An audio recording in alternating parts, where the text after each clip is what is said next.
কলকাতা এক শহর যার অলিগলি, পুরনো বাড়ি আর ইতিহাসে মিশে আছে অজস্র রহস্য। এই শহরের বাতাসে যেন কোথাও লুকিয়ে আছে অদেখা, অজানা কিছু ছায়া। আজকের এই গল্পটি সত্য ঘটনা অবলম্বনে, যা আজও কলকাতার কিছু মানুষের মনে গেঁথে আছে। এই গল্পের কেন্দ্রে রয়েছে দক্ষিণ কলকাতার এক পুরনো বাড়ি, আর সেই বাড়ির বাসিন্দা অনির্বাণ ও তার পরিবার। 2017 সালের শেষের দিক। অনির্বাণ, তার স্ত্রী মধুমিতা আর ছোট মেয়ে অন্বেষা, তারা সদ্যই দক্ষিণ কলকাতার গড়িয়াহাটের এক পুরনো বাড়িতে ভাড়া এসেছেন। বাড়িটি ছিল ব্রিটিশ আমলের, বড় বড় জানালা, উঁচু ছাদ আর কাঠের সিঁড়ি।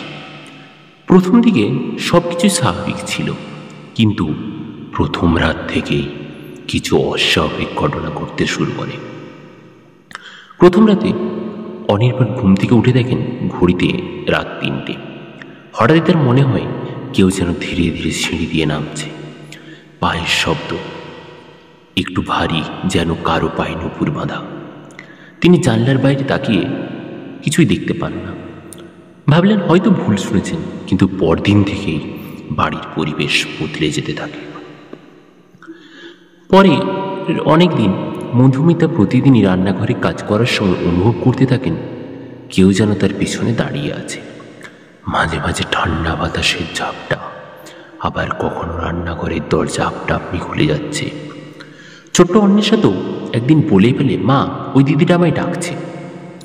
মধুমিতা অবাক হয়ে জিজ্ঞাসা করে, কোন দিদি? অন্বেষা জানায়, ওই সাদা পরা দিদিটা, সাদা শাড়ি পরা দিদিটা জানলার পাশে দাঁড়িয়েছিল। এমন অদ্ভুত ঘটনা বাড়তেই থাকে। রাত বাড়লেই বাড়ির বাতাস ভারী হয়ে আসে। অজানা আতঙ্কে সবাই চুপচাপ হয়ে যায়। এক রাতে অনির্বাণ স্পষ্ট দেখতে পান সিঁড়ির নিচে সাদা শাড়ি পরা এক মহিলা দাঁড়িয়ে আছেন। তার মুখ ঢাকা, শুধু লম্বা চুল আর হাতে নুপুরের শব্দ শোনা যাচ্ছে।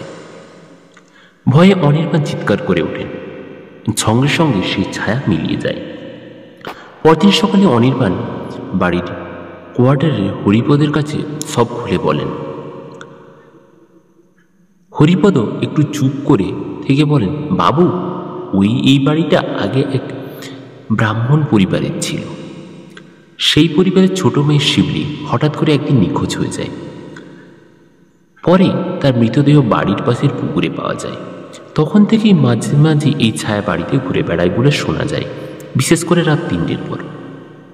এই কথা শুনে অনির্বাণ আর মধুমিতা আতঙ্কে পড়েন। তারা সিদ্ধান্ত নেন বাড়ি ছেড়ে চলে যাবেন। কিন্তু বাড়ি পাওয়া সহজ নয়, তাই কিছুদিন তাদের এই বাড়িতেই থাকতে হয়। এক রাতে অনির্বাণের ঘুম ভেঙে যায় হঠাৎ। তিনি দেখেন জানলার পাশে অন্বেষা দাঁড়িয়ে আছে। তিনি ডেকে বলেন, অন্বেষা, এখানে এসো। কিন্তু অন্বেষা কোনো উত্তর দেয় না, শুধু জানলার বাইরে তাকিয়ে থাকে। অনির্বাণ এগিয়ে গিয়ে দেখেন জানলার ওপারে সাদা শাড়ি পরা সেই মহিলাটি দাঁড়িয়ে, তার দিকে হাত বাড়িয়ে আছে। অন্বেষা যেন সম্মোহিত হয়ে জানলার দিকে এগিয়ে যাচ্ছে। অনির্বাণ দৌড়ে গিয়ে অন্বেষাকে জড়িয়ে ধরে, আর সঙ্গে সঙ্গে সেই ছায়াও মিলিয়ে যায়। পরদিন সকালে অন্বেষা অসুস্থ হয়ে পড়ে। ডাক্তাররা বলেন ওর উপর কোনো মানসিক চাপ পড়েছে। অনির্বাণ আর মধুমিতা আর দেরি না করে বাড়ি ছেড়ে চলে যান। আজও এই বাড়িটি খালি পড়ে আছে। রাত্রে আশেপাশের লোকেরা বলে বাড়ির জানলায় মাঝে মাঝেই সাদা শাড়ি পরা এক মহিলার ছায়া দেখা যায়।